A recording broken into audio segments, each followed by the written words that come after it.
How's everybody doing today? Welcome back to the GSMC Chip Shot Football Podcast brought to you by the GSMC Sports Network. I'm your host, Manny Maradiege. Today is Friday, August 23rd, here on today's show to end your week with some more NFL talk to round out this week. A bunch of interesting topics to get to on today's show. We're going to go over the Jahan Dotson trade to the Philadelphia Eagles and how that impacts the Eagles, winners and losers from both sides of the trade. And also talking about some contract extensions here. One to the Falcons defensive back, A.J. Terrell, getting a lot of money, right there pushing the market value alongside Jair Alexander. And also Creed Humphrey getting an extension from the Kansas City Chiefs and him becoming the highest paid center in NFL history, plus a couple more topics down the line as well. We're going to dive right in, but before we do that, I'd like to remind you guys, if you guys ever have any questions or comments or any opinions you'd like to share,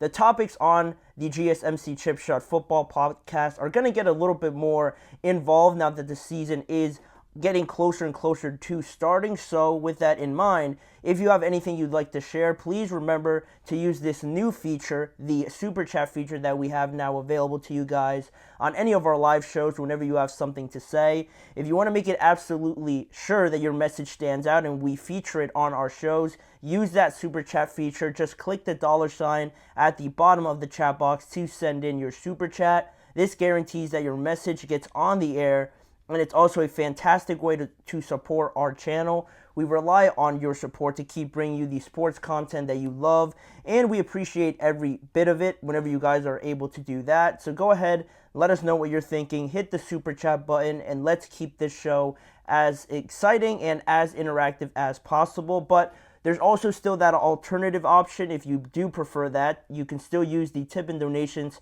option, GSMCpodcast.net. By clicking on that link, you're able to still tip and donate and leave your comment or question there as well. Again, we couldn't do this show without your amazing support, and we're so thankful to have you guys as part of our community.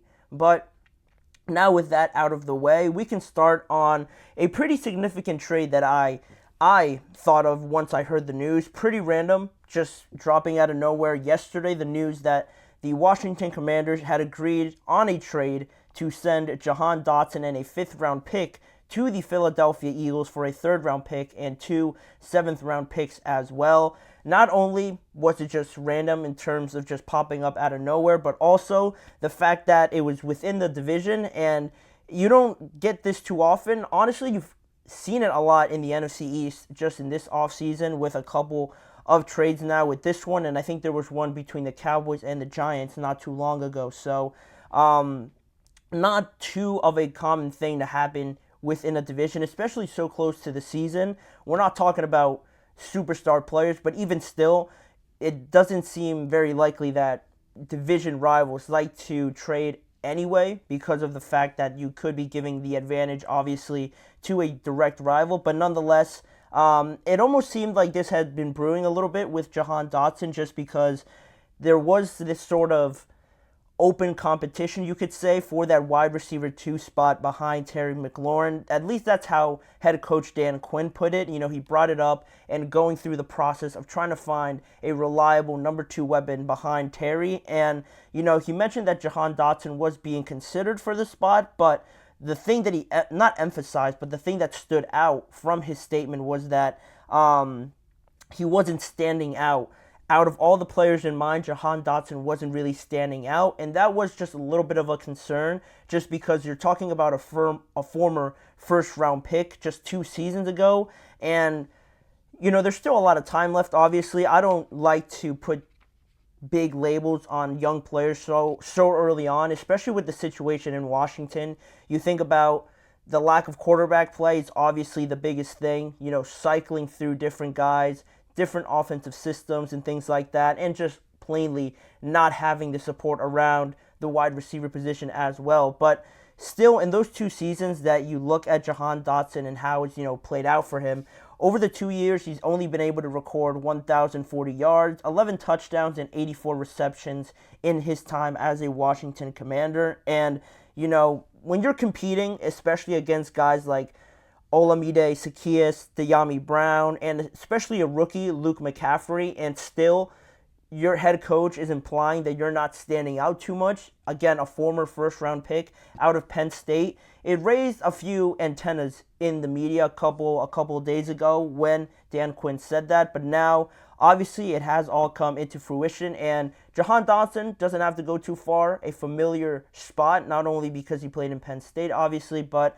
familiar in terms of reuniting with a guy that also went to Penn State in Saquon Barkley there with the Eagles. And it's a good move, I think, overall for the Philadelphia Eagles and just how it has all played out. In reality, I'll get to my one thing that I'm looking forward to in terms of the Commanders later on in this segment, but for the Eagles, just to continue on, they finally seem to have found a wide receiver to complete their trio that they've tried to put together this offseason, but just trying to find that one missing piece to it, with Devontae Smith and A.J. Brown obviously leading the charge.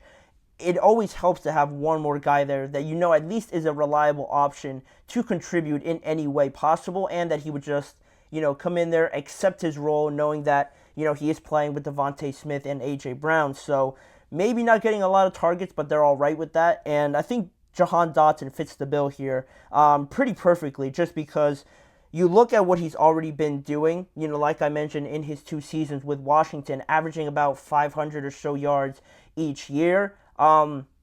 You'd think he'd get better. You hope that he gets better, obviously only being in his 3rd year, heading into his 3rd year in the NFL, and playing with a lot better, support system around him, a lot better teammates. And no shade to Jahan Dotson, but I think opposing defenses clearly think of A.J. Brown, Devontae Smith, Saquon, Jalen Hurts, Dallas Goedert maybe even, before they start thinking about Jahan Dotson as things that they have to get under wraps before, the ball is snapped. So with that in mind, with all eyes really not being on him as much as they were in Washington, even if he performs as well as he has been with the Commanders, and that clearly wasn't good enough for them, if he does that for the Philadelphia Eagles, it's still going to be an improvement. And why do I say that? Well, you look at the stats just from last year with Devontae Smith and A.J. Brown, both having the typical seasons that you would expect out of clearly 2 number 1 wide receivers.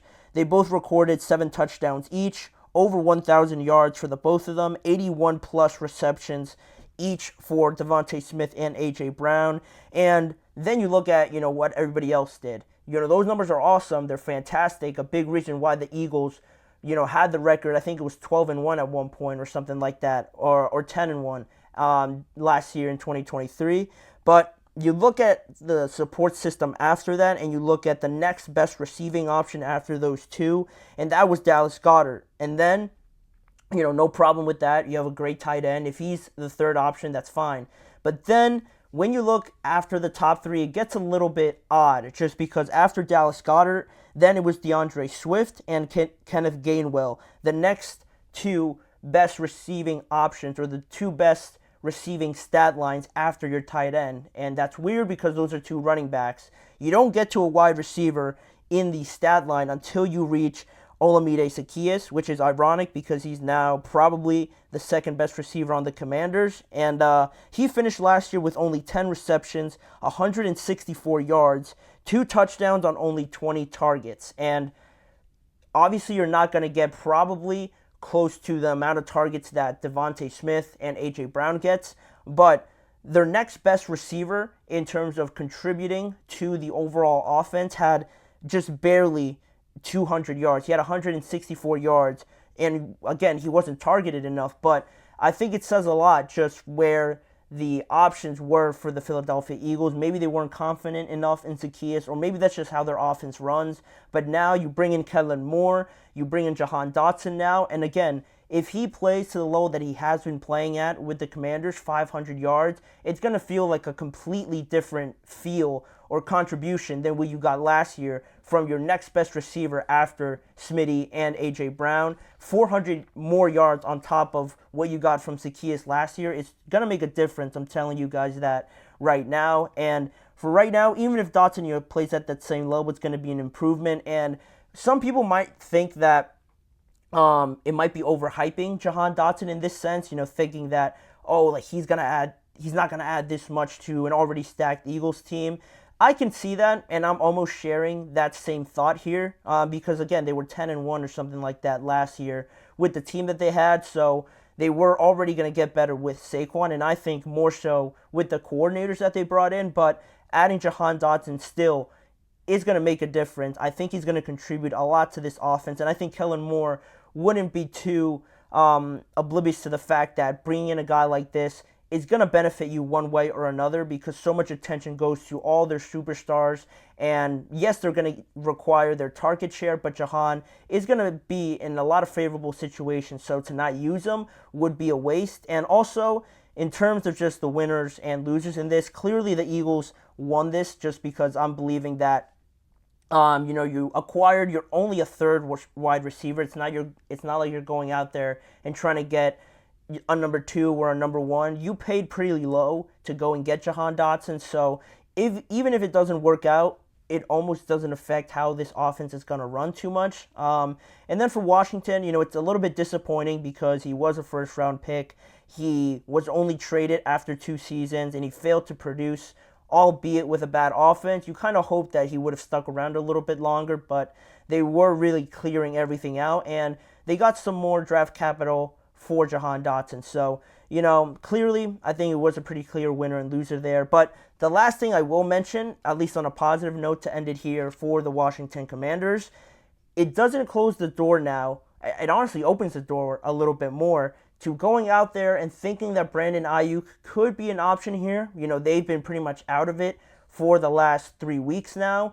The situation hasn't moved in the last 3 weeks, but it usually just was reserved for the Steelers or the 49ers for Ayuk. And now, I've been saying it for a while, if you guys have been watching, the Commanders make too much sense to not be at least involved now. And I saw a report today that, they're now trying to get more involved in seeing what the possibility could be to even trade for Brandon Ayuk. But what they can't do is think about moving Terry McLaurin. Obviously, that does nothing for improving you. But if they don't have to trade Terry and they could, entice the 49ers to favor them over the Pittsburgh Steelers, I think it makes too much sense. And especially for this wide receiver room that now has Zaccheaus, Daimi Brown, and Luke McCaffrey. With Terry McLaurin, it's not going to be enough to support Jaden Daniels. He's going to look fantastic if the Commanders still have a decent record with that wide receiver room, but you can't rely just on Jaden Daniels, a rookie quarterback,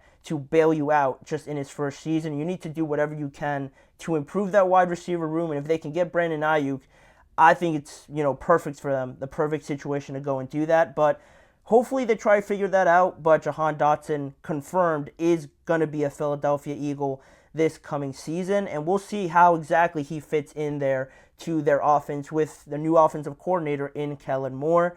But we have a few more things to talk about on today's show. We're going to transition from that to talking to a few of these contract extensions that we saw just breaking over the last few days. AJ Terrell will be next up. We're going to be talking about Terrell, the Falcons, and agreeing to a 4-year contract extension with their defensive back. And also, after that, we're going to talk about Creed Humphrey as well, become the highest paid center in the NFL. So stay tuned.